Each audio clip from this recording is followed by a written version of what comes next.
Nag-react ang kapuso actress at beauty queen na si Michelle D sa inilabas na official statement ng Miss Universe El Salvador hinggil sa viral top 5 finalists na ipinost nito sa kanilang Instagram page.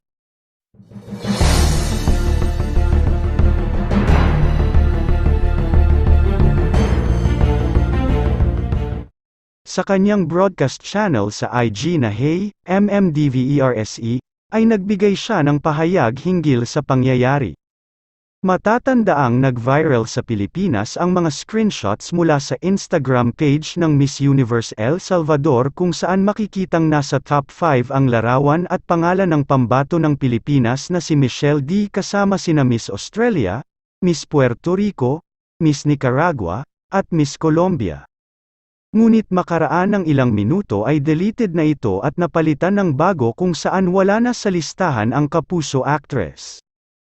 At nitong Miyerkules, November 22, inamin ng Miss Universe El Salvador ang kanilang naging pagkakamali at nag-sorry kina Michelle at Antonia.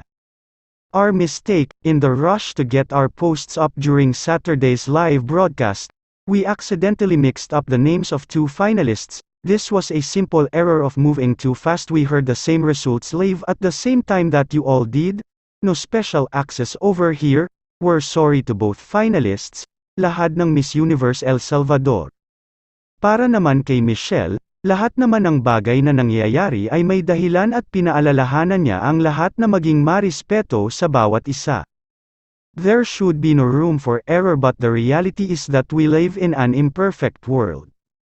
My request is not just to be respectful to the delegates but to the supporters that are so passionate about this platform as well, saad ni Michelle.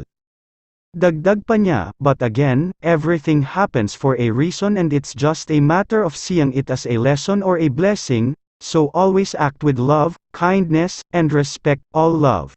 Nagtapos ang Miss Universe 2023 journey ni Michelle bilang isa sa mga top 10 finalists kung saan marami ang napahanga sa kanyang pagrampa ng evening gown na tribute para sa legendary Filipina mambabatok na si Apo Wang Od. Samantala, ang pambato naman ng Nicaragua na si Shanice Palacios ang nagwagi bilang Miss Universe 2023. Hanggang dito na lang. Ano ang masasabi mo sa balitang ito? Paki-comment sa ibaba.